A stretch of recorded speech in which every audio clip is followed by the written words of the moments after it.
Simon Kuznets originally developed gross domestic product, GDP, in the 1930s as a statistical tool to measure the size of an economy. At the time, Kuznets himself warned policymakers that GDP should not be used as a measure of national welfare or overall societal progress. His goal was simply to calculate economic production during a period when governments needed better economic data, particularly during the Great Depression. Later, during World War II, GDP became extremely useful for governments because it helped them plan how to mobilize industries, allocate resources, and measure wartime production. Over time, however, GDP evolved from a technical accounting tool into the main political measure of success, which is where many economists believe the problem begins. GDP stands for gross domestic product, and it represents the total monetary value of all final goods and services produced within a country during a specific period, usually a year or a quarter. Governments, economists, and financial markets often use GDP growth as a signal of economic health. When GDP rises, it is typically interpreted as economic progress, while falling GDP is associated with recession. But the calculation itself is not as straightforward as many people think. There are three main approaches used to estimate GDP, and although they should theoretically produce the same number, they are calculated in very different ways. The first method is the production approach, also called the value-added approach. This method calculates GDP by measuring the total value of goods and services produced by industries within a country. It does this by adding up the value that each sector contributes to production, such as manufacturing, agriculture, construction, technology, and services. To avoid double counting, economists subtract the value of intermediate goods used in production. For example, if a bakery sells bread, the value of the wheat used to make that bread is not counted separately because it is already included in the final product, S price. This method essentially measures how much value each stage of production adds to the economy. The second method is the income approach. Instead of measuring production, this method measures the income generated by that production.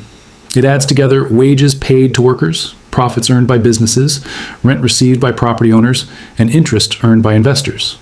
Taxes on production are also included, while subsidies are subtracted. The idea behind this method is simple. Every dollar spent on production eventually becomes income for someone. Therefore, by adding up all income generated within the economy, economists can estimate the total value of economic activity. The third method is the expenditure approach, which is the most commonly cited formula in textbooks and news reports. It measures GDP by adding together total spending in the economy.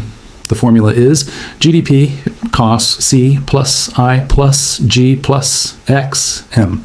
Here, C represents consumer spending, I represents business investment, G represents government spending, and M represents exports minus imports, net exports. This approach focuses on the demand side of the economy by tracking how much money households, businesses, governments, and foreign buyers spend on domestically produced goods and services. In theory, these three methods should produce identical GDP figures because production, income, and spending are all connected within the same economic system. However, in practice, data limitations and estimation methods often create small discrepancies. More importantly, critics argue that GDP still fails to measure many important aspects of economic well-being, such as income inequality, environmental damage, unpaid household labor, and overall quality of life. As a result, while GDP remains the dominant economic indicator used by governments and policymakers, many economists believe it provides an incomplete picture of true economic progress. One is called the output method, which unsurprisingly measures what is produced in an economy during a period. Another is called the income method, which again, unsurprisingly measures the income in an economy during a period. And the last is called the expenditure method. In reality, these all produce different answers, which are forced into one headline number. And let me be clear, the number of estimates involved in the estimation of these measures is enormous. I'll give you just one example. All measures of GDP include an estimate of the rent paid by a homeowner for the right to live in their own home. Why? Because in Germany, lots of people live in rented accommodation, and therefore GDP would be recorded as being higher than it is in the UK if we didn't include this measure of supposed rent paid by homeowners. But does any homeowner pay a rent to live in their own home? No, of course they don't.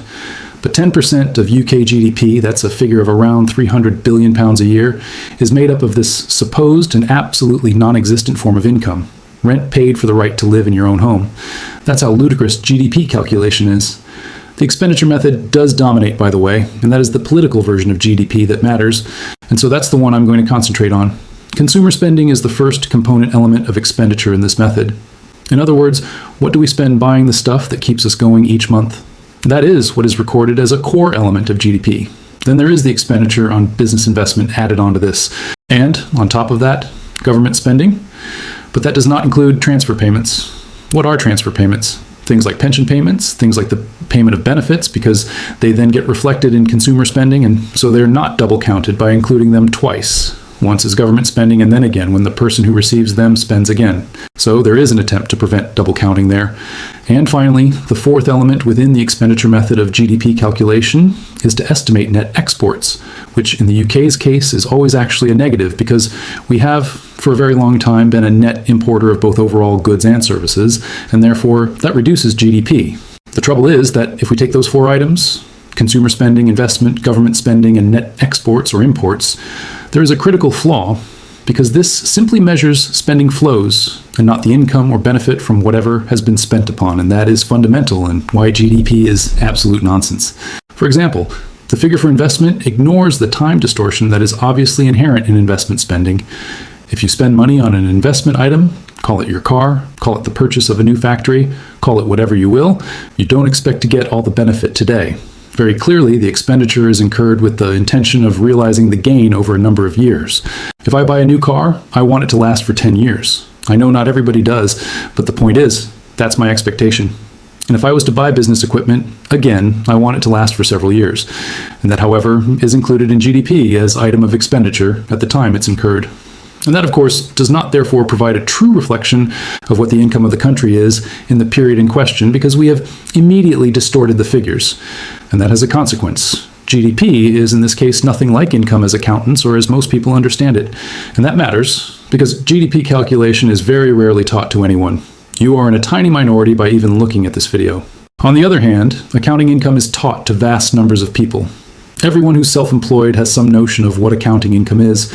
And of course, there are millions, maybe not millions, but lots of people in accounting who understand that notion, and most MPs will. So they think that what they're looking at when they look at GDP is a proper measure of income, and they're not.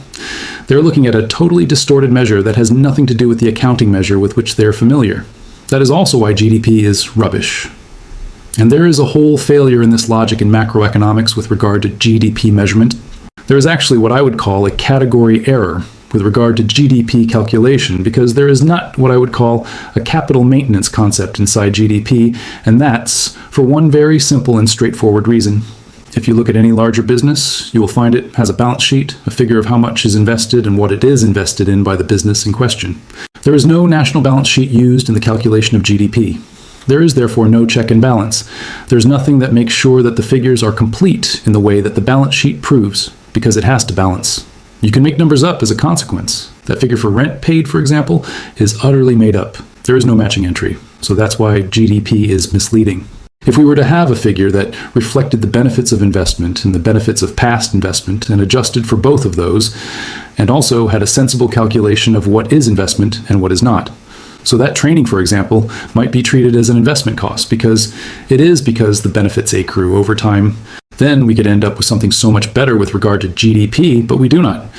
We end up with this utterly distorted, completely meaningless cash flow figure, which doesn't tell us anything of any consequence, but which politicians are nonetheless using to guide their decision-making. It is quite absurd because GDP is not equal to our income. This failure was understood a long time ago. Everything about GDP was understood a long time ago.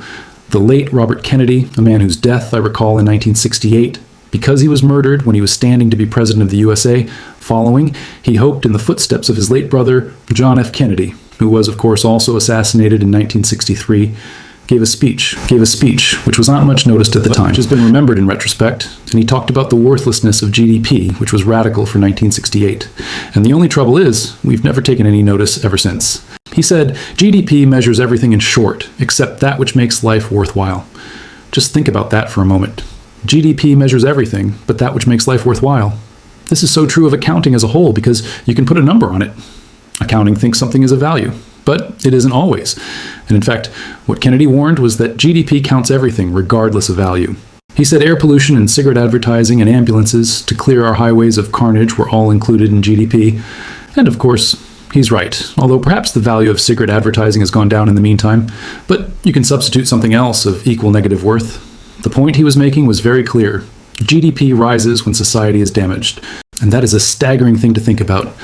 Our MPs, our politicians, our Prime Minister and Chancellor of the Exchequer are all promoting an idea that we must increase GDP without ever considering the value of the activity undertaken that gives rise to the increase which they desire. It could be that air pollution is what they're measuring. It could be increased advertising for things that are harmful that they're measuring. It could be the fact that we have a more dangerous society that they're measuring. But all of those things, because they contribute to GDP, become, in their warped worldview, something of value. As Robert Kennedy said, GDP does not include many things of value. His example was the health of our children, the quality of their education, or the joy of their play. And this was not an oversight. It was a design failure. All of those things matter enormously, not just to parents, but to our future well-being, to our overall economic well-being as a consequence. And yet GDP has no way of reflecting the value of those things at all. And yet we want to increase GDP, and we ignore all these things of value. Kennedy's critique is just as true now as it was when he made it in 1968, except we understand some of the costs of GDP even more. Oil spills raise GDP, increasing divorce rates raises GDP, preventable illnesses raise GDP. And there's vast quantities of those in the UK right now created by the sale of ultra-processed foods, which increase GDP, but quite literally poisonous. GDP does then reward failure, neglect, indifference, and even callousness. And it ignores some other things as well. GDP ignores who gets the income. If one person owned all the increase in GDP, GDP would still grow. But there would be no increase in personal well-being for the vast majority of people in the country, because there couldn't be, because one person got all the gain. And yet, apparently our politicians will still attribute value to that growth for the benefit of one person alone. You cannot make up a system more stupid than that. When politicians want to appeal to everyone, because that is the basis of democracy. And yet, they are using a measure which does not suit the needs of everyone. That's why I call GDP crap. Crap stands in this case for a completely rubbish approximation to the truth. It misstates income. It ignores the consequence of time when it comes to investment. It rewards harm, and it erases inequality from view. And yet, it still dominates our policy decision-making. This makes no sense. So what could we do instead? First of all, we could use one figure which is very much more reliable than GDP itself, even if it is still based upon the same flawed measure, and that is GDP per capita. In other words, income per head, rather than a total figure for income for the country as a whole. Because, of course, we live in a country where the number of people is changing all the time, and therefore GDP per capita brings this down to a measure that matters to people, rather than being a measure that matters to politicians alone. It would increase understanding that's the point, and that is relevant.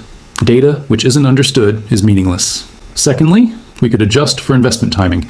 We could build in a balance sheet concept into our national accounting, and as a result, we could talk about the value of making investments and how we were improving the national well-being as a result. We would not treat everything as a cost, which has been poured into a bottomless pit as a result. And that would massively increase the quality of the national economic narrative. As a consequence, we could just do something which I would call intelligent national accounting. It really would not be hard. And thirdly, we could incorporate measures of distribution within GDP. In other words, we could look at measures of inequality at the same time as reporting GDP to say this increase has reduced inequality or this increase has increased inequality. In other words, saying whether we've met a social goal from growth. Growth per se is not useful. Growth is only useful if it meets our social goals. In other words, and none of this is technically difficult, what else could we do? We could actually look at the quality of activity within the economy. So, for example, not all healthcare is actually useful in the sense that if we could avoid having to incur healthcare costs, we would be much better off. We would rather be well than ill. Once we're ill, we'd rather be well again, but it would be much better if we never had to go through the process of being ill. So why aren't we putting a positive value on healthcare management and health maintenance and putting a negative value on putting things right when they have gone wrong? That would value prevention, that would value quality. It would recognize care, and at the same time, we could do something as well. We could recognize another key component of care, and of course, that is the value of unpaid work. If we can make up a number of 300 or so billion pounds for unpaid rent, we most certainly can make up a number for the value of unpaid work, largely undertaken by women within our society, and look at the consequences of that and how dependent we are on it. In other words, what we need to do is measure true prosperity and not just churn. It's a really important point, and yet one that isn't being addressed. All of this matters because growth is being used as an excuse to justify inequality. So long as we're growing, it is said, I'll put up with inequality because care will follow. It never has. And that's an argument that we're going to deal with in another video because it's also untrue. The criticism of gross domestic product, GDP, as the dominant measure of economic success has grown significantly over the past few decades. Many economists, social thinkers, and policymakers argue that GDP has become far more influential than it was ever intended to be. When Simon Kuznets first introduced GDP in the 1930s, he clearly warned that the statistic should not be interpreted as a measure of national welfare or human well-being. However, despite those warnings, GDP growth eventually became the central target of economic policy and political messaging around the world. One of the biggest criticisms of GDP is that economic growth is often used to justify policies that may not actually benefit society as a whole. Governments frequently claim that economic growth must be prioritized above everything else. When GDP is increasing, politicians present it as proof that their policies are working and that the country is moving in the right direction. However, GDP growth does not necessarily mean that people's lives are improving. For example, GDP can grow even if the benefits of that growth are concentrated among a small number of wealthy individuals or corporations, while many citizens experience stagnant wages, rising living costs, or declining social services. At the same time, GDP is often used to justify austerity policies, especially when growth slows down. During economic downturns or periods of weak GDP growth, governments sometimes argue that they cannot afford to maintain or expand public spending. This reasoning is frequently used to justify cutting public services, reducing welfare programs, and limiting investments in healthcare, education, or social support. Austerity policies became particularly prominent after the 2008 global financial crisis, when several governments implemented spending cuts in order to control deficits and stabilize their economies. Critics argue that this logic is fundamentally flawed. If governments reduce spending during times of economic weakness, they may actually make the situation worse by decreasing demand in the economy. Less government spending means fewer jobs, lower incomes, and weaker economic activity, which can further slow growth. In this sense, austerity policies may deepen economic problems rather than solve them. Another important criticism concerns how GDP treats care and social support. In the traditional GDP framework, activities like childcare, elder care, and household work often go uncounted because they are unpaid. Yet these activities are essential for the functioning of society. Families raising children, individuals caring for elderly relatives, and communities supporting vulnerable people all contribute enormous value to social well-being. However, because these activities are not always part of formal market transactions, GDP largely ignores them. This creates a distorted picture of economic value.